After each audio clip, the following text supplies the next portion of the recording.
What is up? Welcome to Etsy Jam. In this episode, Richie and I talk about being self-reliant, especially when it's easier to fall into the trap of being negative. We talk about not playing the blame game, but instead taking matters into your own hands and pushing forward to a solution. And feeding wolves. Just make sure you feed the right one. What is up, guys? Welcome to Etsy Jam. I am Gordon. Here with me is Richie. We're from Marmalead. This podcast is actually made possible by the fact that we have Marmalead, which is an SEO tool for Etsy sellers who might be struggling with what keywords they could use on their listings that'll really resonate with shoppers and that will get them moved higher in rank in search results. So if you're curious about it, check us out at marmalead.com. It's marmalead.com. Today, we've got a pretty cool topic for you guys, and I'm going to let Richie introduce that. All right, so this is a long topic, and we're going to call this one Self-reliance in a Culture of Helplessness and Self-imposed Limiting Beliefs That Smother Your Happiness. How's that for a mouthful of a title? That's exactly why I couldn't say it.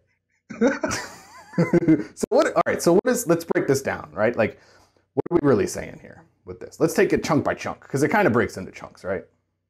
Yes. Yeah, I would definitely say so. Self-reliance being that, like, you are accountable and responsible for where you end up in life, business, wherever, right? Like, you are what you make of it, right? It's you not own your what own happens decisions. to you. Mm-hmm. Yes, you own your own decisions, and it's not what happens to you; it's how you deal with what happens to you. You know, ultimately, culture of helplessness. I think it might not go without saying, because I'm not sure how many people are really exposed to this type of thing. But even if you, like, for instance, I was watching a Tony Robbins thing at Salesforce Dreamforce. They had that streaming on Facebook Live the other day. And it was a nice, inspirational. If you've ever seen Tony Robbins or know who Tony Robbins is, if you don't, go check out who Tony Robbins is and you'll understand.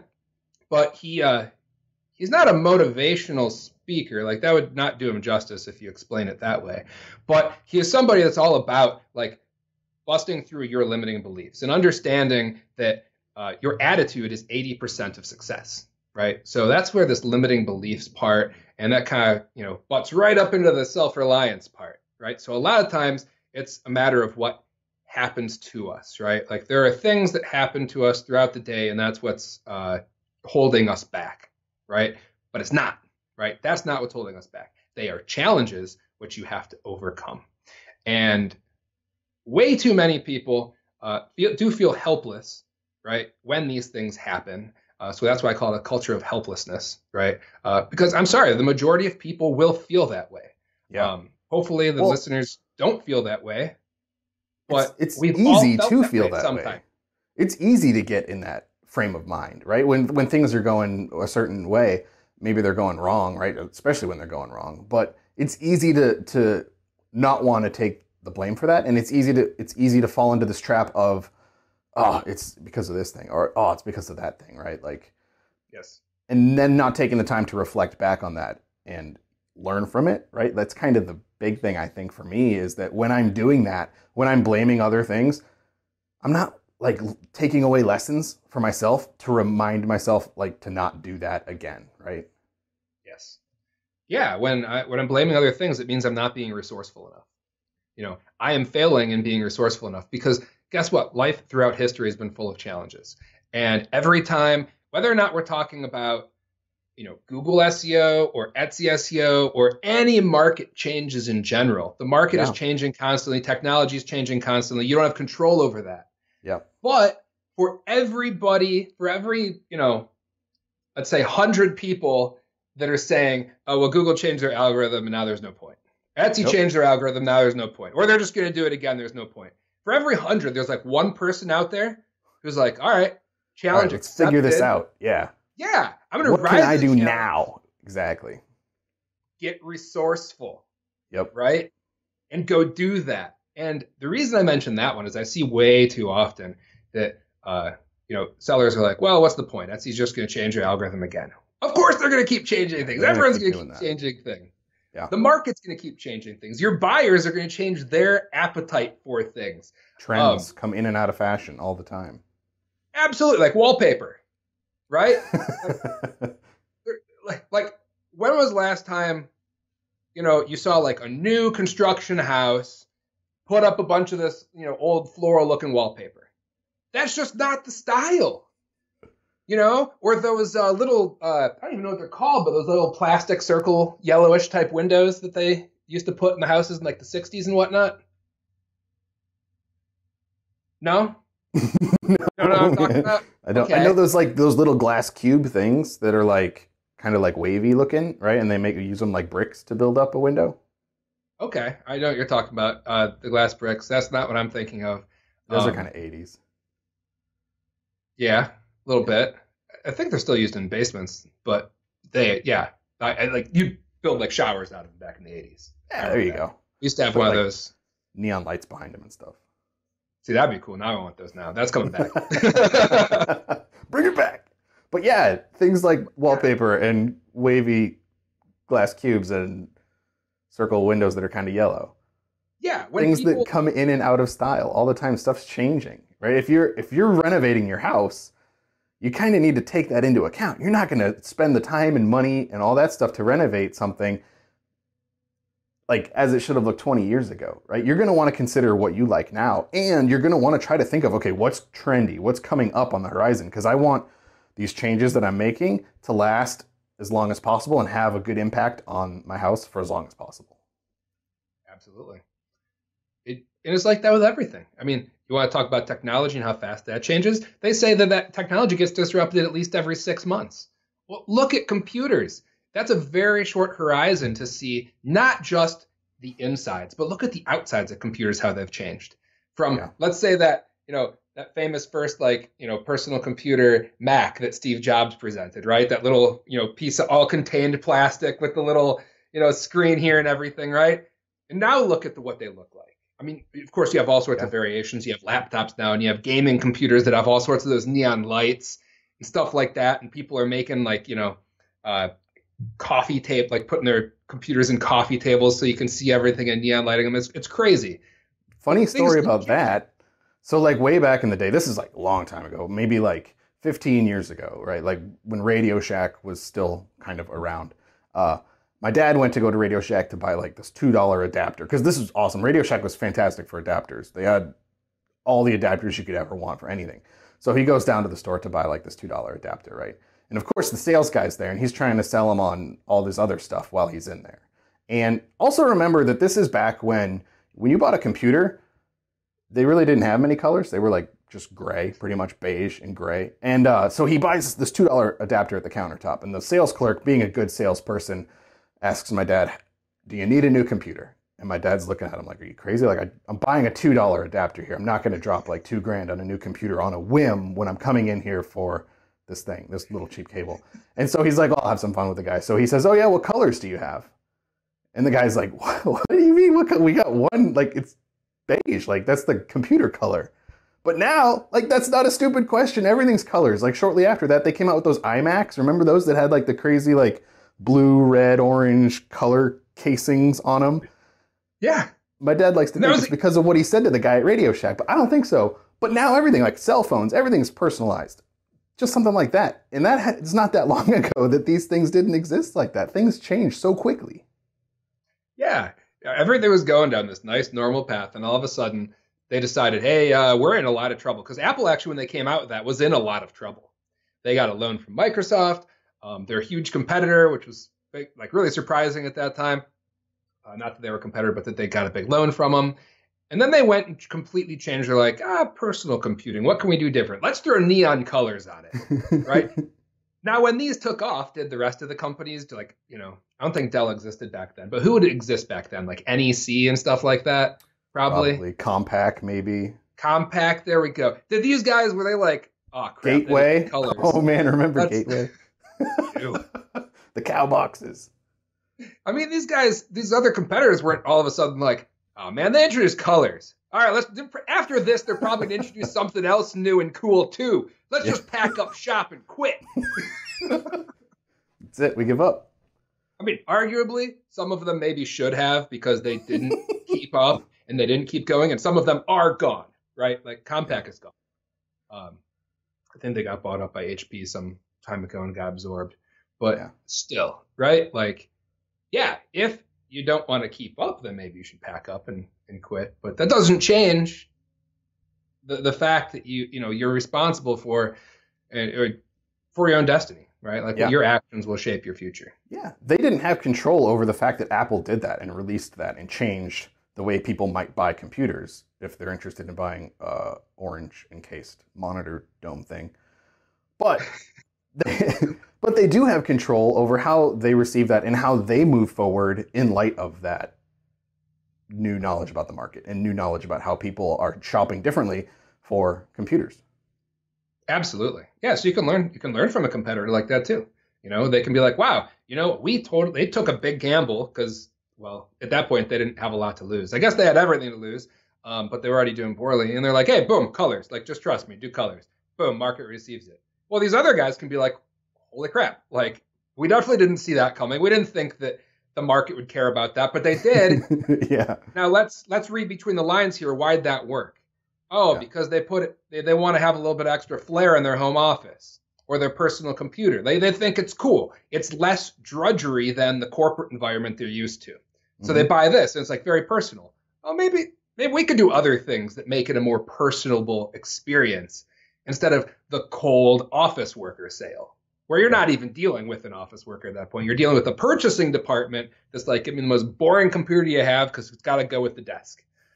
I don't want colored ones because then Bob's going to be like, why did Sally get this purple one? I wanted the purple one too, but Derek's got the green one and that one's cool also. And I didn't get the one that I wanted. They don't want that.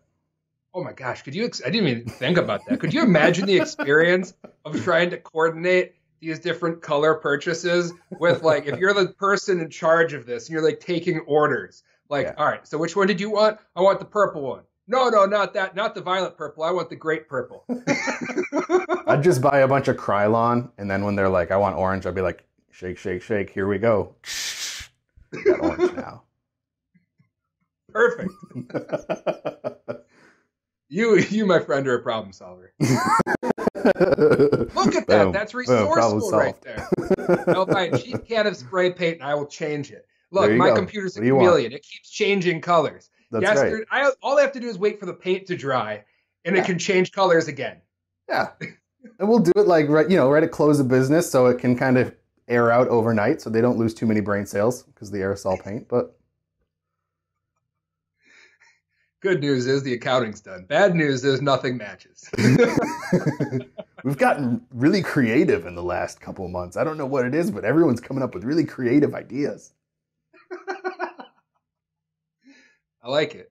Yeah. Yeah. But if you do decide to spray your computer with Krylon, follow the directions. Tell us about it. Send us photos. Actually, do send us photos. And don't forget to tape up the parts you don't want tape on. Don't want paint on, though. But we would love to see some photos of you guys getting creative with spray paint. That's right. Yeah, definitely bonus points for that. And if you do that and you send them to us, Kevs will send you a gift. Don't know what the gift is, but he'll think of something. He will.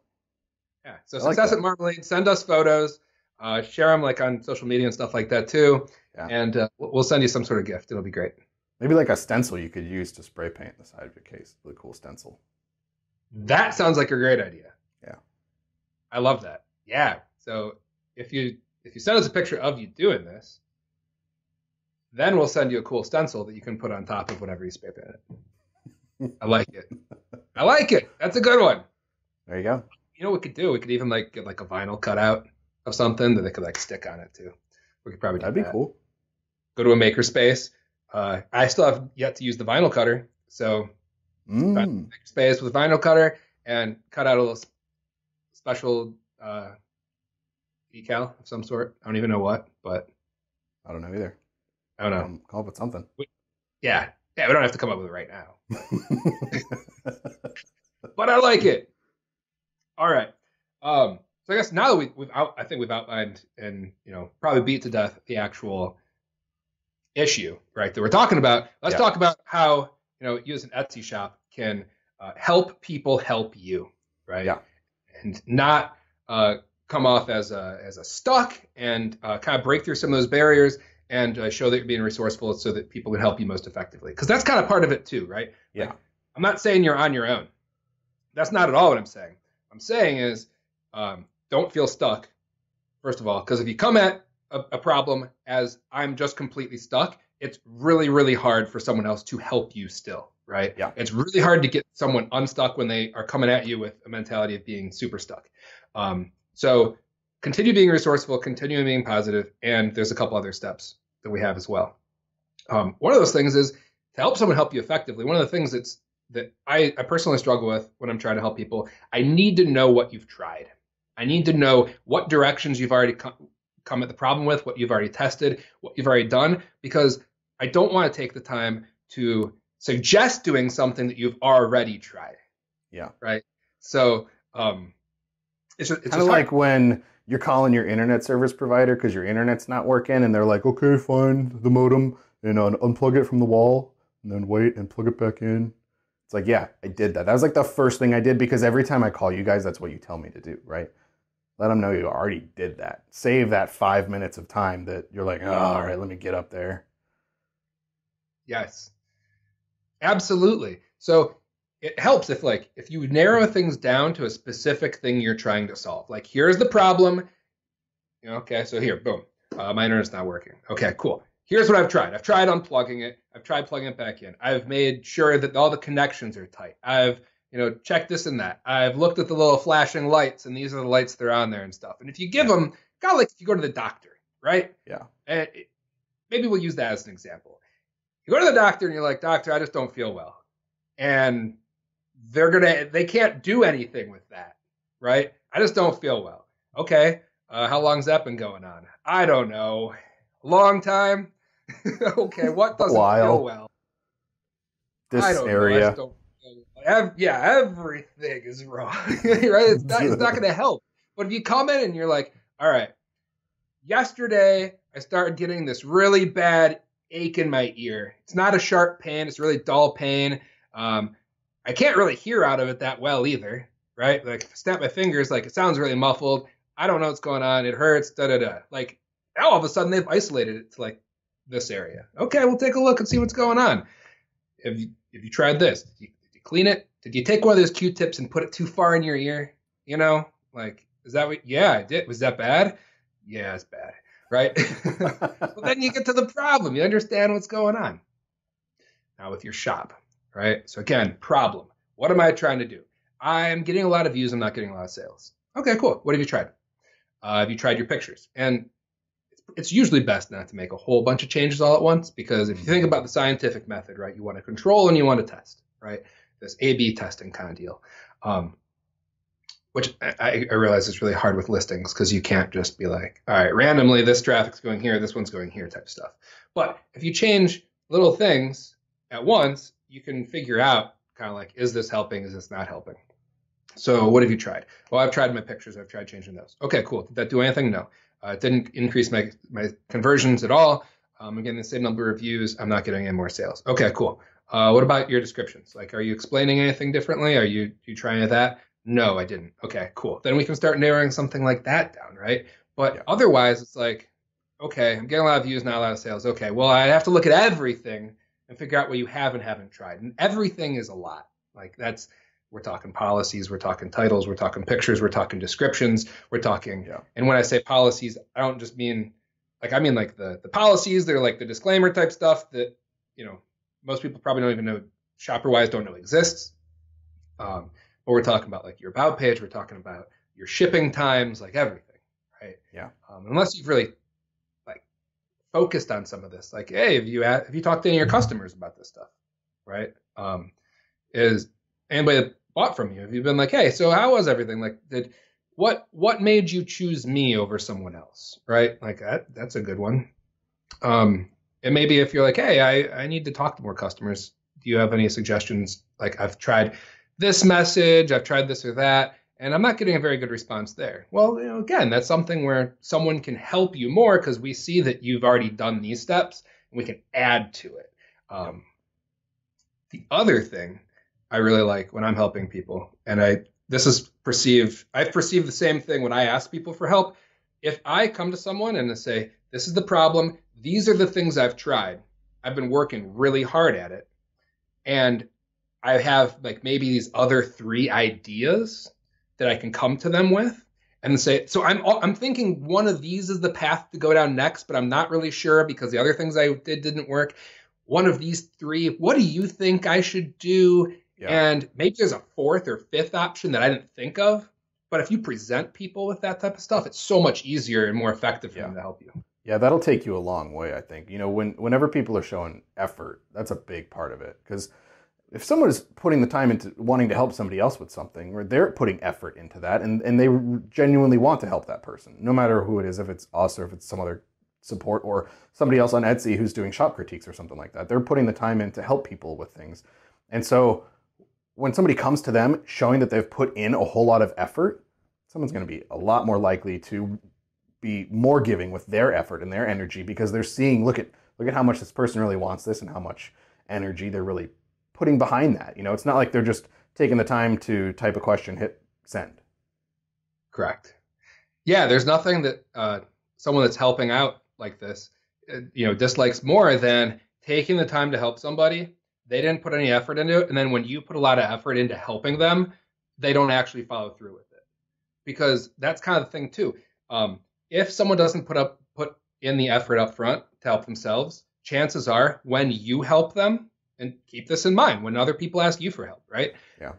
If they didn't help themselves first, there's a good chance they're not going to follow through with your advice because it's going to seem too hard to. A lot of times it seems like, this helplessness culture, when you're stuck in that rut, you're kind of not looking for help. You're looking for commiseration. You're looking for someone else to verify for you that life is unfair, that you have been dealt an unfair hand. Specifically you are the only one that's ever going to have this problem and things are just really hard for you.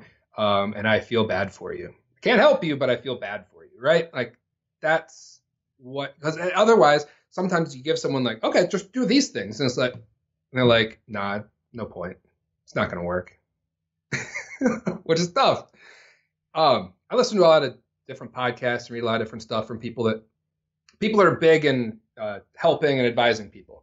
And one thing, I don't even remember who it was, but they had a rule where like, don't come to me to make you unstuck. Don't come to me to unblock you unless you come to me with options already. Like come with 3 options. We might not take those options, but having 3 thought through options shows me that you've done the work and you've done your homework and like you have some thoughts going on forward as opposed to just boom, completely stuck, fix me. Yeah. And now one of these things you can do too, that if you've hit something and you're really struggling with where to even begin, right? Like let's say it's a big problem. Like I feel overwhelmed, right?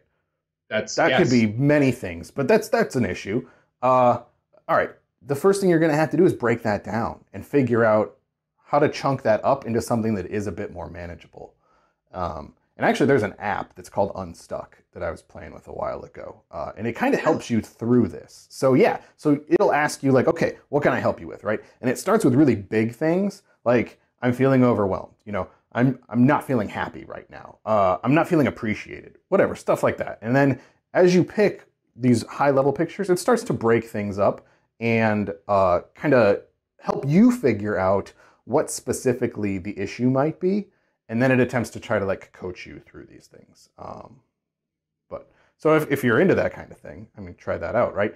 But just the concept of identifying what the big issue is and taking the time to break that up into smaller things, it's going to make it a whole lot more manageable and it's going to feel satisfying just having broken it up into pieces. You might not have even made any progress in trying to fix anything yet, but at least you've taken the big first step of accepting ownership and feeling that you can do something about this, and 2, breaking it up into pieces that make it more manageable. You've already made progress here toward a solution to whatever this happens to be that's bothering you. Absolutely. Especially when I feel like whenever you get stuck in one of these ruts, overwhelm is definitely at the root of it. And for me, and I've noticed with everyone else too, breaking it down is a huge help because you can't just tap for the most part. Like they say, how do you eat an elephant? One bite at a time, right? That's really how you have to tackle these different problems, because it just seems so big and overwhelming that you do feel helpless, because when you look at it that big, you really are helpless to that. Yeah. Like there's It no is way you're overwhelming. going to solve it in this huge like boulder of a problem. Yeah. I mean, at that point, you can't do it. Yeah. So you have to break it down, which helps a ton. And one of the things I find while you're doing that is look for the things not that aren't working, because it's really easy to get negative. It's really easy to get into a negative space where you're like, well, I did this and it didn't work, and I did this and it didn't work. Like a huge laundry list of things that didn't work. Your list of things that don't work is always going to be bigger than the list that does. Yep. Right? Because that's how you learn. There's this one Yeah, quote. that's just how, like unless you're super lucky. Which, hey, I'll take luck when you can get it, but you can't count on it. Right. You definitely couldn't count on having more things that work than things that don't work. There's no way. No, it doesn't work that way for some reason. I don't know why, but that's just how it works. There's this Murphy's quote. Law. Well, there you go. There's this quote I came across a while ago, and it says something to the effect that the master has failed more times than you've ever attempted. Which, if you think about it, is just like that dude has failed a ton of times. Like, can you imagine how many times failed? And look at other pieces of success, like KFC, right? Supposedly turned down thousands of times. Look how many different really successful authors. And I know Tim Ferriss in the 4-Hour Workweek was turned down a whole bunch of times. I don't remember all the other ones, but there's a lot of other like very popular like pop culture books that you couldn't imagine anyone would have turned down. Yeah. But there was a time in which people said, no, that seems like an awful idea. I don't want to publish your book because it's going to be horrible. Yeah. Think of how many people didn't invest, that people have to put, hey, $1 invested in Microsoft to be worth however many, thousands multiplied today type stuff. Well, think of how many people did have the opportunity to invest in Microsoft years ago, but didn't. They said no. They said no to it. Yeah. Right? So, because it didn't seem that great at the time. Those were failures. Those were failures on the part of Microsoft for not getting people to invest, and failures on the investor side of people not recognizing opportunity. Yeah. But I think that looking at the things that work, so you've got a list of 100 things that didn't work, ignore them. What 2 things have I done that did work? And focus on those. Where can I find, we'll call them bright spots. Find the bright spots. Those worked well. Even a little bit of success. Let's focus on those because you can feel good and you can make progress forward from there. And maybe you've tried like 10 things and none of them worked. That's fine too, but then start looking back at those and say, okay, let's pick one. And let me really try to figure out why this didn't work. Why did I think it would work? And maybe, like, what are the reasons why this might not have worked? And can I somehow test that? Can I see is this the reason by trying this thing? And was this the reason by trying this thing? And that's how you can learn from those failures and keep moving forward.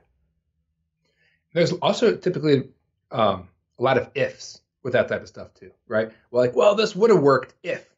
Okay, cool. Like that is, it's not a bright spot, but like you said, it's a nice way of looking at one of the failures and saying, what could have made it work, right? And so put like this. So here's my failure. Okay, this would have worked if. And it's kind of a positive spin on the failure because it's not a complete failure. If you can come up with an if, it would have worked if, then that can kind of be an icebreaker to move you forward. And I know sometimes these ifs will start with something like totally unreasonable, right? Like maybe you have to start with that though. Maybe like this would have worked if I had an unlimited budget. Okay, that's a start. Yeah. Well, if I don't have an unlimited budget, what else can I do? How can I be resourceful? Because there are a lot of people that have made huge impacts without an unlimited budget. What was I listening to? Actually, I think it was that Tony Robbins seminar I was just listening to at Dreamforce. He was talking about one of the releases for the Harry Potter books.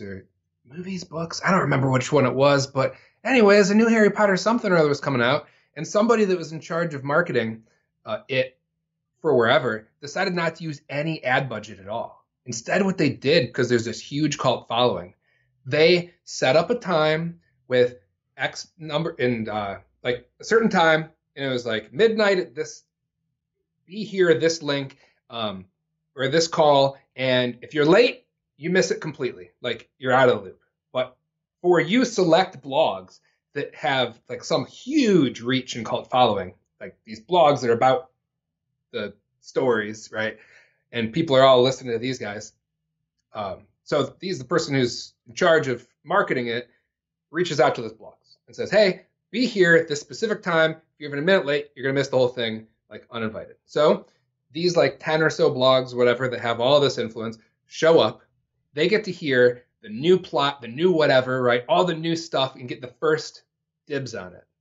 Well, by morning, they had a huge number of people that knew about it and were excited about it, were all pumped up, simply because they went to the place that, instead of trying to distract these people with like ads while they're reading other news or stuff like that, or like, hey, let's put it on the front cover of a magazine so people see it while they're grocery shopping. They went to where these people are actively looking for information about that topic. Yeah. People are actively reading about the different theories about what's next and this and that and the storyline. And then boom, legit source, just told them, boom, here's the story. People loved it. Zero. So unlimited budget to how can I get resourceful? Make of that what you will. There you go. There you go. All right. So in summary, it is normal to have periods where you feel helpless. Okay. I get them. Gordon gets them. Everyone is going to get these. You're going to feel overwhelmed, but it's not, it's not about staying there. It's about getting out. Right. So whenever you feel stuck, it's about keeping momentum. I guess that's really the game, is to constantly keep moving forward. And there are times where you're going to end up slowing down and you're going to feel like you're stuck, but just keep inching forward and you'll get back out of it. And, look for the bright spots, look at the positives. And when you ask for help, make sure you give the person trying to help you every opportunity to help you the most effective way possible, which is to show them that you've really done your homework and you've come up with a bunch of solutions. It's just the difference there, and like helping you versus helping someone else. They're going to help the person that seems most ready to receive that help. Yeah, it's okay when you're feeling overwhelmed and frustrated and you hit a big problem to seek out kind of like emotional support and to want to commiserate and play the blame game and stuff too. But don't leave it there. Don't call it done at that point. Don't be like, okay, now I'm good. That's whatever. I just needed to get that off my chest.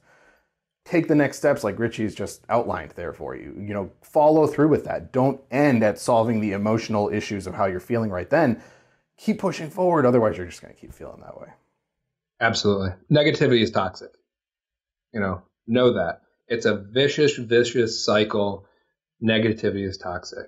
We get into a whole conversation about this guy, Eckhart Tolle, in The Power of Now. And this, he breaks up like the mind and stuff into these different parts. And one of them is the pain body. And the pain body in your mind is the thing that thrives off of things like, for instance, like violence in movies and stuff like that. Like, it's addicted to that kind of thing. It's addicted to negativity. It's addicted to like, painful type images. It's why these things are so addictive. So that's why people get stuck in these. We have a natural wired inclination to like get in one of those states and kind of want to stay there. I'm not sure if it's a comfort thing or what it is, but somehow we find comfort in discomfort, which is odd. That's deep. Thanks.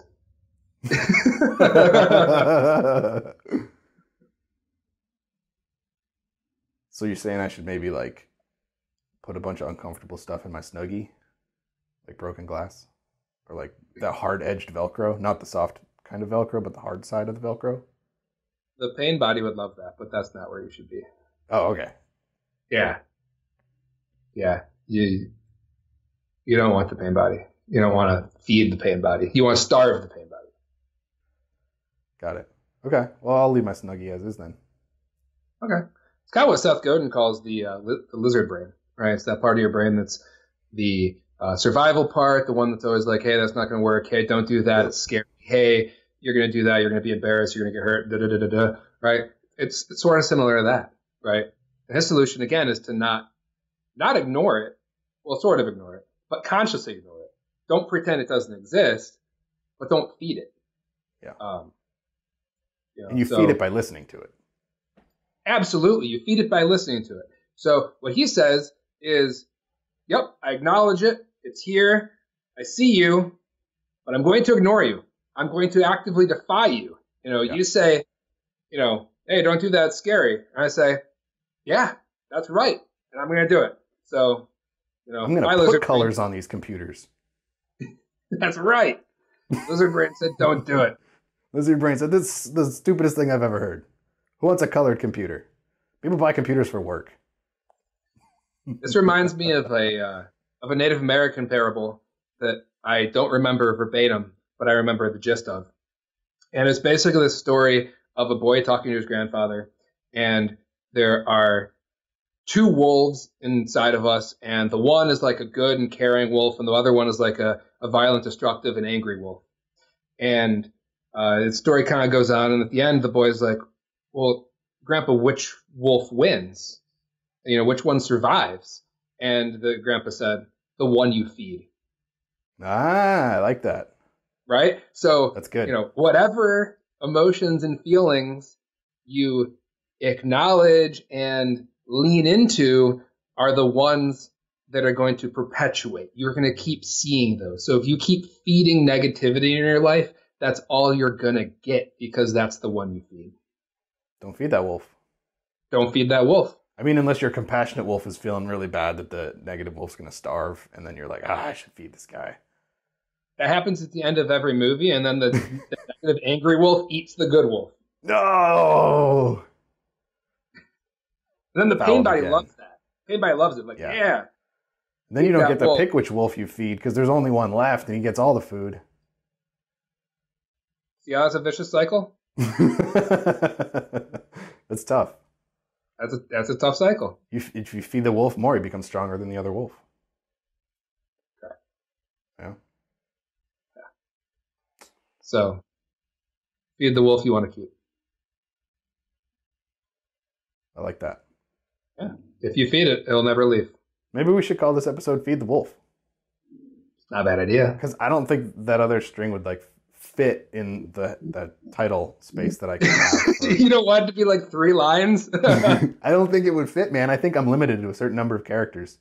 Feed the Wolf would fit. Okay. I kind of like Feed the Wolf. They're going to have to wait until the very end to understand. Yeah, perfect. Well, now you know. Now you guys, there you go. Feed the Wolf. That's where it came from. Feed the Wolf. The right wolf for you. That's a good point. Yes. That's actually very important. Yeah. Feed the right wolf. Yeah. I love how that all came together at the end. Boom.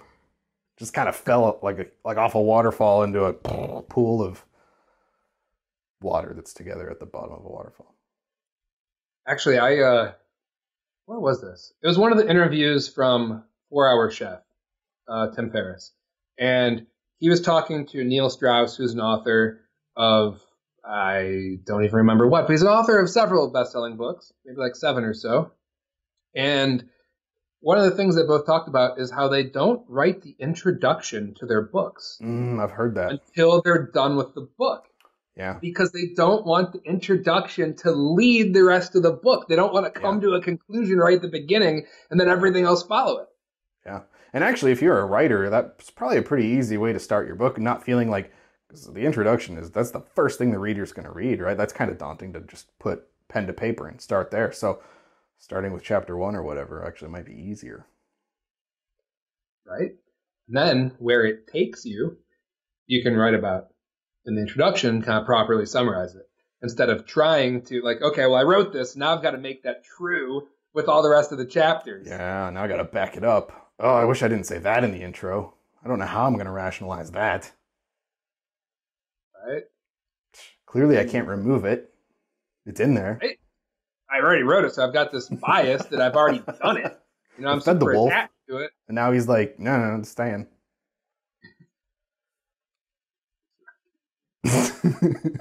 Yeah, you got to be careful of confirmation bias at that point, right? I already wrote it, so now I got to prove it's true. Yeah. There you go. And if you guys made sense of all that, then that's awesome. Yeah. Yeah. If you guys made sense of all that and are still with us, then you're in a very special club. Wolfpack. You're in the Wolfpack. I like that, man. Wolf howl. I feel like we need a Wolfpack. Okay. I mean, hey, we've got a Facebook group, okay? But arguably everyone's not Wolfpack. And now the real Wolfpack understands this, and they're like, yeah, you're right. You're right. They're not. So I kind of feel like we need a special group, the Marmalead Wolfpack. Wolfpack. Yeah. And that's for the people who really get it. The people who listen this far, people are like, yeah, I want to feed the good wolf. I understand everything you said. You know, I had a colored computer. I remember those. I actually didn't have one of those. Can I still be in the Wolfpack? Yeah, I didn't have one. Okay, cool. We never had Macs. My first Mac I had a few years ago. So. Same here. Yeah. We were always PC people. And PCs never had color, man. Even after that thing came out, they still didn't. They lagged. Yeah. Gotta get the Krylon up. That's right. Well, you can like mod your case now and do all kinds of cool stuff, but still, there wasn't like one manufacturer that sold a bunch of different colors that I'm aware of. And that's a perfect example of an opportunity right there where people saw the Macs making the colored cases. Yeah. And then someone's like, well, PC makers don't do that, but I'm pretty sure people with PCs aren't going to switch to Mac just because of the colored case. At least not a lot of them are. Well, what if we just made a case that you could put your PC inside but looked really custom and awesome? Maybe even take it a step further and make it a little bit more customizable. Yeah. Boom! Overnight industry. All you people buying these orange Macs, guess what? You're just like everyone else buying an orange Mac. That's not personal. No. You want to be unique? Here's unique. Because here's a blank slate that you can put all your own stuff on. You can choose what color the neon light inside is going to be. Yeah. Well, so what's the fun stuff? Vinyl stuff, spray painted stencils, do it up. Yeah, exactly. That's a great opportunity that you can learn from someone else out there. Again, a bright spot. Like, hey, that worked. That was surprising. That worked. What can I do with that? And again, they didn't just say, hey, yeah, you can totally take this plastic case and just put your stuff in it. And it looks just like that. No, they took it a step further and they made it their own. Mm-hmm. Right? They did the whole steal like an artist thing, right? I don't even know where my book is. Where'd my book go? It's in a box somewhere, man. Here's the journal one. Steal like an artist. Right? Take stuff. Make it your own. There are no original ideas anymore. There are iterations of original ideas. But so many billions of people in the world and how long the world's existed, there is no original idea anymore. And if that sounds cool to you, there's a really interesting TED Talk on music specifically and remixing and remixes and all sampling and all that kind of stuff that kind of talks about exactly that point that Richie's making about there really isn't much original stuff anymore. So if you're interested in that kind of thing, there's a cool TED Talk. Look it up. How would they go about looking that up? I would go to the Google. I mean, what would you put in the search? I would do TED Talk music remix. Perfect. All right. Yeah. It might be like Mark Ronson or something like that did it. Don't quote me on that one, though. I'm not sure. Should we be depressed at the thought that there's nothing new? No new thoughts, no new music? No, because it doesn't have to be totally brand new. It's still new. It's a new derivative of something else. It's still a new sound overall, but the individual pieces, if you really want to break them down, you can probably source everything to something else somewhere in history. That's fine. Right? We're still creating. It's just not all the first time it's ever happened. I feel like we should continue this conversation, another discussion on another jam, because let's do it. That sounds like a pretty good one, especially when you feel stuck, you don't know how to differentiate. Because no one wants to copy. No one's saying you should copy, because you should. That's the opposite, right? That's the wrong direction of innovation. Yeah. But I think there is a misconception about innovation, that innovation has to be a groundbreaking, ground up. No one's ever had a thought like this before. No. But that's not true. Even disruptive innovations like Uber Well, people still taxis actually started that, didn't they? Sure. Yeah. Yeah. All right. So. All right, so if you guys would like to be a guest and join us on an Etsy Jam in the future, reach out to us at success@marmalead.com. If you want help with your Etsy keywords, Marmalead is the tool that Richie and Kevs and I work on, and we think it's pretty fantastic. We'd love for you to try it out and see how well it works for you too. You can hit that up at marmalead.com also. Until then, we will see you guys next time on Etsy Jam.